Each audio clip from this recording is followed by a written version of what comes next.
दोस्तों, आज हम आपके लिए बहुत ही महत्वपूर्ण टॉपिक लेकर आए हैं, जो कि है सामान्य विज्ञान यानी जनरल साइंस। अब आप कहेंगे कि इसमें विशेष क्या है, तो इसमें हम देखिए साइंस का कोई एंड पॉइंट नहीं होता, लेकिन इसमें हम बहुत ही महत्वपूर्ण टॉपिक डिस्कस करेंगे जो अक्सर सभी प्रतियोगी परीक्षाओं में पूछे जाते हैं। तो वीडियो पूरा अवश्य देखिए, और उससे पहले आपसे अवश्य कहेंगे कि यदि आप चैनल पर पहली बार जुड़ रहे हैं तो चैनल को सब्सक्राइब कर लीजिएगा और वीडियो को ज़्यादा से ज़्यादा हर उस ग्रुप में शेयर कर दिए जिसमें आप जुड़े हुए हैं। तो आइए शुरू करते हैं। तो पहले हम जानेंगे इसमें कि वैज्ञानिक जो खोजें हैं, विभिन्न वैज्ञानिक खोजें और उनके खोजकर्ता के नाम ये अक्सर पूछ लिए जाते हैं। तो सबसे पहले इलेक्ट्रॉन की खोज, तो इलेक्ट्रॉन की खोज किया था जे थॉमसन ने। प्रोटॉन की खोज किया था गोल्डस्टीन ने, याद रखेंगे। और न्यूट्रॉन की खोज किया था जेम्स चैडविक ने। और नाभिक की खोज की बात किया जाए तो नाभिक की खोज किया था रदरफोर्ड ने। और डायनमो का आविष्कार किया था माइकल फैराडे ने। और परमाणु सिद्धांत दिया था जॉन डाल्टन ने। और रेडियो सक्रियता की खोज किया था हेनरी बेकरल ने, याद रखेंगे। और उसी क्रम में आगे चलें तो रेडियम की खोज किया था मैडम क्यूरी ने। और डायनामाइट का आविष्कार किया था अल्फ्रेड नोबेल ने। इन्हीं के नाम पर नोबेल पुरस्कार दिया जाता है। और पीएच स्केल यानी पीएच पैमाने की खोज किया था एसपी सोरेनसन ने। और हाइड्रोजन की खोज किया था हेनरी कैवेंडिश ने। और नाइट्रोजन की बात किया जाए तो इसको खोजा था रदरफोर्ड ने, याद रखेंगे। फिर है ऑक्सीजन, तो ऑक्सीजन की खोज किया था सीले और प्रेस्टले ने। और अक्रिय गैस आर्गन की खोज किया था रैमजे और रैले ने। और थोरियम की खोज किया था वर्जीलियस ने। और टेलीविज़न का आविष्कार किया था जे.एल. बेयर्ड ने। और बैरोमीटर की खोज किया था टॉरिसेली ने। इसका आविष्कार टॉरिसेली ने किया था, वायुदाब की माप किया जाता है इससे। रेल के इंजन का आविष्कार किया था जॉर्ज स्टीफेंसन ने। और ग्रामोफोन का आविष्कार किया था एडिसन ने। और दूरबीन के खोजकर्ता हैं गैलीलियो। और भाप के इंजन का आविष्कार किया था जेम्स वाट ने, याद रखेंगे। फिर आगे है विद्युत चुंबकीय प्रेरण। ये किसने बताया था, तो ये बताया था माइकल फैराडे ने। इनका पूरा नाम था माइकल फैराडे। और एक्स किरणों की खोज किया था प्रोफेसर रॉन्जन ने। और लघुगुणक यानी लॉगरिथम की खोज किया था जॉन नेपियर ने। और दोस्तों, आगे बढ़ने से पहले एक बार आपसे अवश्य कहेंगे कि वीडियो यदि महत्वपूर्ण लग रहा हो तो लाइक कर दीजिए और ज़्यादा से ज़्यादा प्रत्येक ग्रुप में शेयर कर दीजिए। और आगे भी चाहते हैं कि महत्वपूर्ण कंटेंट इस चैनल के माध्यम से मिलता रहे तो सब्सक्राइब अवश्य कर लीजिएगा। तो आगे शुरू करते हैं। उसी क्रम में अगला टॉपिक है दोस्तों मानव शरीर। अब मानव शरीर से विभिन्न जो कंटेंट पूछे जाते हैं इसमें हम जानेंगे। तो सबसे पहले है छोटी आंत की लंबाई। तो मानव शरीर में छोटी आंत की लंबाई होती है 6.25 मीटर। और यकृत का भार पुरुषों में होता है 1.4 से लेकर 1.8 किलोग्राम तक।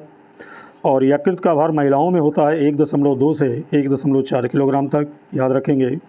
और सबसे बड़ी जो ग्रंथि होती है वो होती है यकृत, बहुत पूछा जाता है। और उसी क्रम में आगे चलें तो सर्वाधिक पुनरुद्भवन की क्षमता किस में होती है, यकृत में होती है।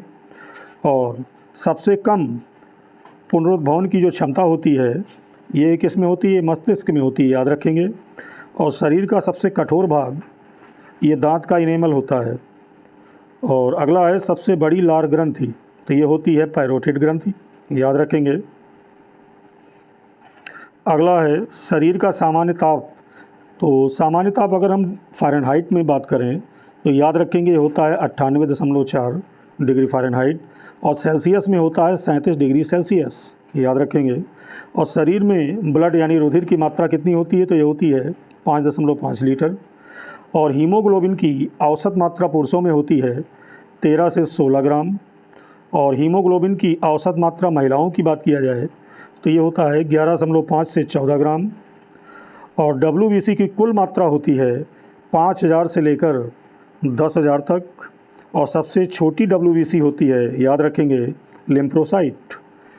तो वीडियो में आगे बढ़ने से पहले दोस्तों आपसे अवश्य कहेंगे कि यदि आप नोट्स का PDF चाहते हैं तो हमारे टेलीग्राम चैनल से अवश्य जुड़िए, जिसका लिंक वीडियो के डिस्क्रिप्शन में दिया हुआ है।